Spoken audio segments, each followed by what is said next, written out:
สวัสดีครับท่านผู้ฟังที่เคารพทุกท่านในสมัยที่พม่าปกครองเมืองเชียงใหม่ของเฮาก็มีคนก่ายหมู่ม่านคิดฟื้นม่านมาหลายครั้งแต่ก็มีครั้งหนึ่งที่กระทำสำเร็จแต่ก็อยู่ได้บ่เมินเพราะคนเมืองของเฮาเป็นคนขี้อินดูสงสารเลยกลายเป็นข้าม่านแห่งต่อไปเรื่องราวมันเป็นจะใดวันนี้ผมจะเล่าถึงเทพสิงห์เมืองยวมฟื้นม่านยังเชียงใหม่ให้ท่านฟัง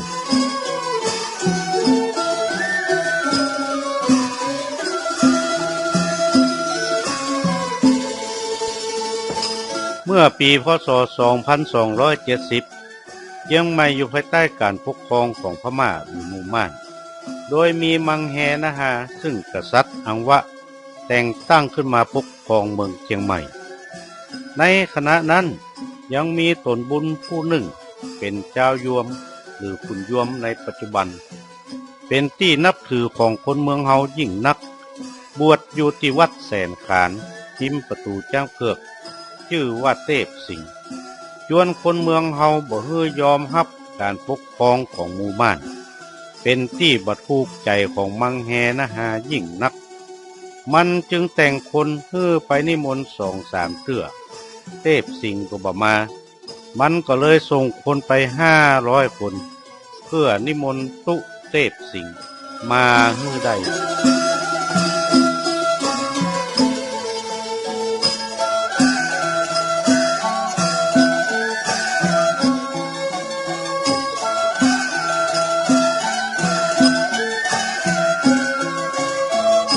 แล้วมังแฮนะฮะก็สร้างป้อเมืองถึง4ป้อกำแพงใส่น้ำขังยังกลางเมืองเชียงใหม่ที่หั่นมันก็ว่ากันว่าเป็นตนบุญแต่เตียวมาเหนือน้ำได้หมู่เฮาจักน้อมให้มันเป็นเจ้าว่าอันถ้ามันเตียวเหนือน้ำมาบ่ได้จักยับเอาขังพอกเผาไฟว่าอันคนเมืองเฮาเมื่อได้ยินอย่างอันก็ฟังไปบอกตุเทพสิงห์ยังวัดแสนขานฮื้อฟังหนีไปตุเจ้าก็ฟังลักหนีปิกเมืองยวมไป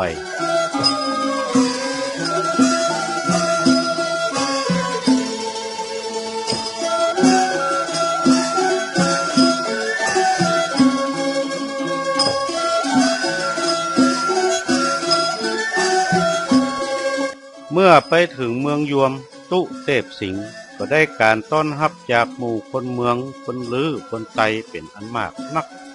ซึ่งหูกิตติศัพท์ชื่อเสียงในการชวนฟื้นม่านหรือกอบกู้เอกราชจากพม่าซึ่งหมู่คนเหล่านั้นเขาก็ก่ายพม่าหรือม่านเหมือนกันหลังจากนั้นตุเทพสิงห์ก็ได้ลาสิกขาจากทุเจ้าแล้วก็รวบรวมผู้คนจำนวนหนึ่งนักพอสมควรแล้วก็ส่งคนเข้าไปส่งข่าวให้หมู่ในเมืองเชียงใหม่ของหมู่เฮาฮู้ทั่วกันนัดแนะว่าจะฟื้นม่านว่า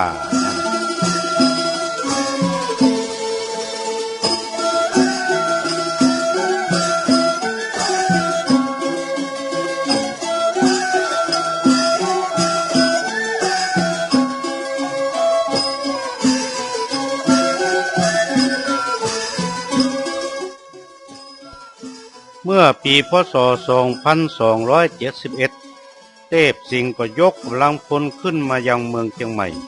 ปะทะกับกองทัพเมืองเชียงใหม่ที่ประตูหายาฝ่ายเมืองเชียงใหม่มีกำลังพลเป็นม่านเป็นเมงกับหมู่คนเมืองของเฮาฝ่ายคนเมืองของเฮาก็ยัดกับเฝ้าในสีหน้าก็ใส่ลูกปืนแกล้งยิงผิดยิงถูกยิงไปใส่หมู่ม่านพ่องก็มี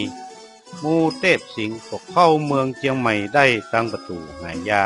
ที่หั่น เ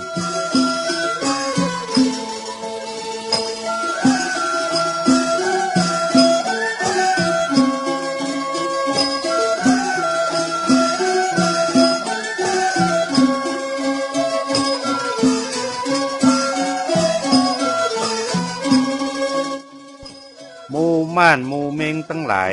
ที่แตกหนีมาก็ฟังไปไว้สามังแหนะหาว่าข้าศึกเข้าประตูหายามาแล้วหมู่คนเมืองมันยิงปืนสีนาฏประใส่ลูกนี้ก้าหมู่ฆ่าหมู่ม่านหมู่เมงเท่าอันที่สู้ศึกเลยต้านบ่ไหวท่านเจ้าในตอนนั้นยังมีทุเจ้าวัดเกตชื่อองค์นกอยู่ตัวที่หัน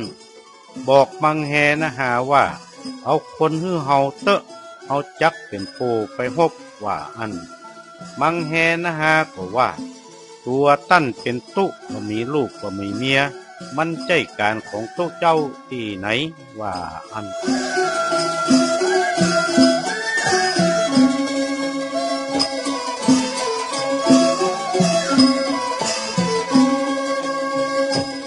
เทพสิงห์ปาหมู่เข้ามาถึงกลางเวียงเชียงใหม่ได้ก็ยับมังแหนะหากับหมู่ที่มีประตัน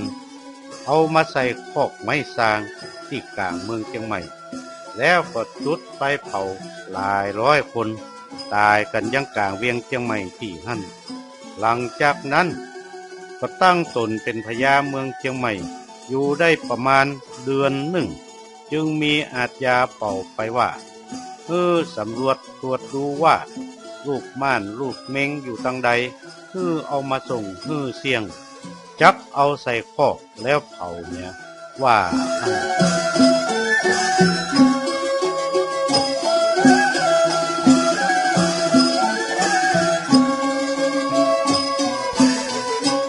ท่านผู้ฟังที่เคารพครับเทพสิงห์ตั้งตัวเป็นพญาเมืองเชียงใหม่ไล่ยับไล่ฆ่าหมู่ม่านหมู่เมงเป็นจำนวนมากเรื่องราวหมู่นี้มีในตำนานเมืองเชียงใหม่ของเราครับผมก็ได้นำมาเล่าให้ท่านฟังยังบ่จบเถอะครับคงจะได้ต่อในคราวหน้าก่อนจากกันในวันนี้ผมขอฝากคำบักเก่าเอาไว้ว่าขโยมดีย้อนผู้เจ้าลูกเต้าดีย้อนพ่อแม่